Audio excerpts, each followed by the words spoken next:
Chairman Barron, thank you, committee members. My name is Maher Maso. I'm Mayor of Frisco, Texas, billed as the fastest growing city in the U.S. in the last U.S. Census.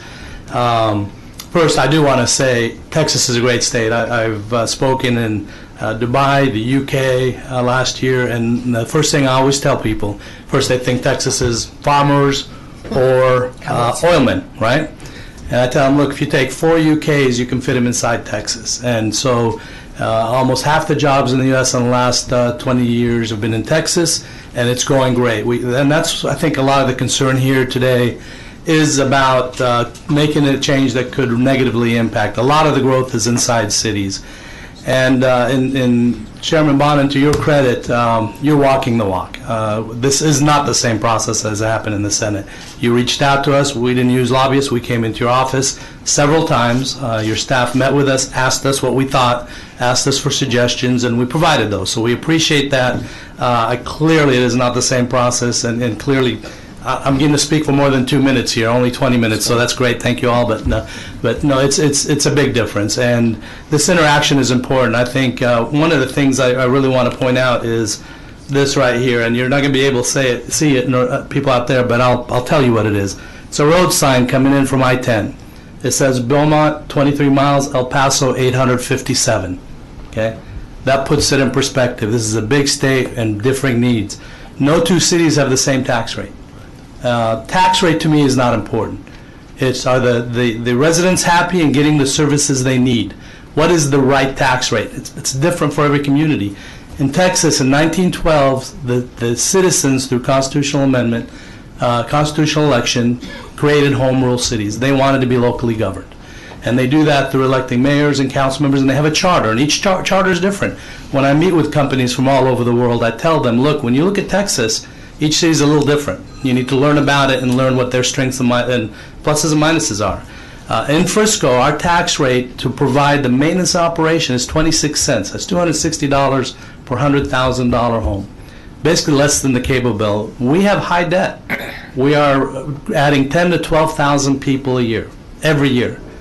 During the economic downturn in 2008, when the worldwide economy melted, we slowed down to 1,000 new homes.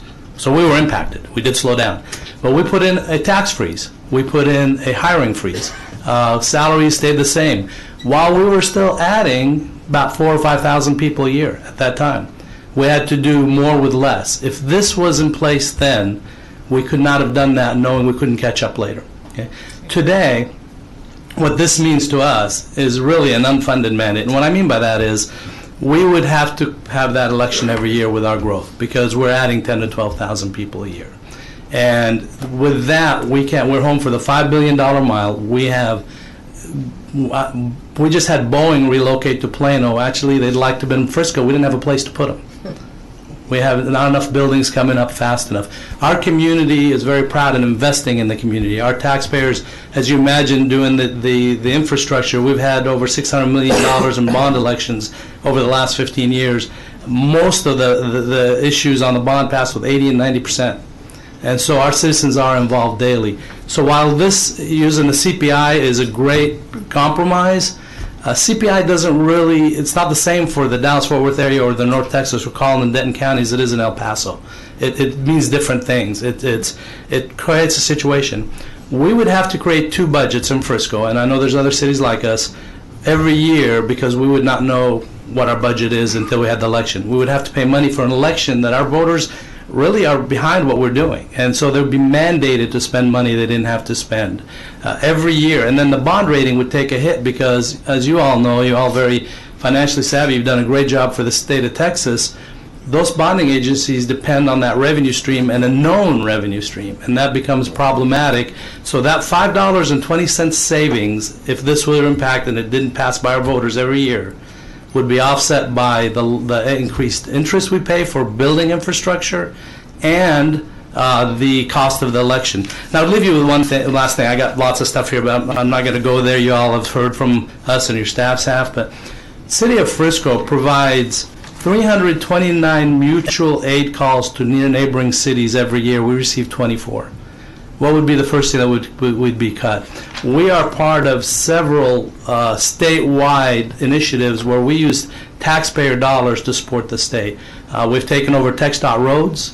They've told 121. We're part of the Texas Interstate Mutual Aid System. We house an ambulance bus for the state that we maintain, we train for, and we pay to store. We are part of several other task forces, command communication task. A lot of those things would be cut because we would try to stay under that. To us, it's a random number, but it would cause that ramification of we open a new fire station once every 2.5 years on average. And we have to hire those firemen about 10 months ahead of time. We could not hire them because we wouldn't know what our budget is, or we'd have to hire a minimal amount that may not meet our needs and then be behind the 8 ball. So again, Texas is a big state. Every city's needs are different. I appreciate the intent behind this. I think a move forward would be to get a small group of cities with the state and to talk about ways the transparency in the appraisal process can use a lot of improvement. I don't mind setting the tax rate and communicating with our citizens through email, through Twitter, through Facebook, through the website, through newsletter, and yes, we do proactively send on the water bill that information, Chairman, so our citizens know what's going on. They know I'm here talking to you today.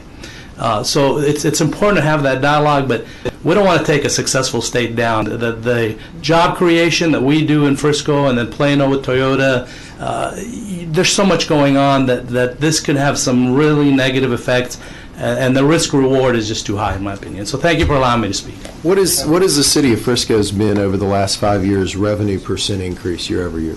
Over 8% every year, and our growth has been 8 to 12% population growth year over year. Okay. Our property values went up, I believe, $3.7 billion last year.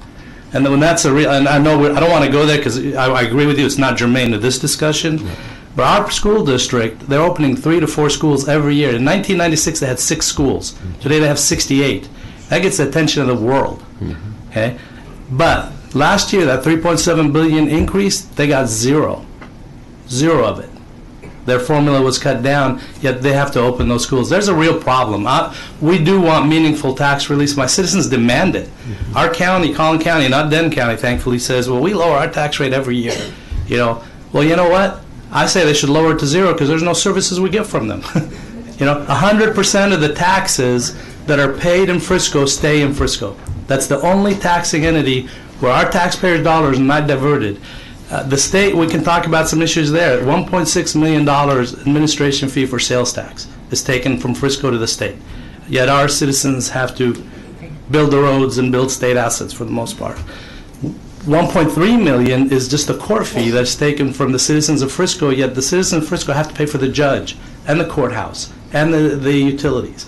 So there are I can lower their tax rates with that if we just get rid of that. I don't have to keep it the same, I can lower it. So it is a problem for us. We like to think we were conservative before the word was cool. We're a 45 cents tax rate today. Yeah, and that's less than somebody's cable bill for police and fire and everything else. So thank you. I've taken way too much time. I appreciate your indulgence. Thank you. Mm-hmm.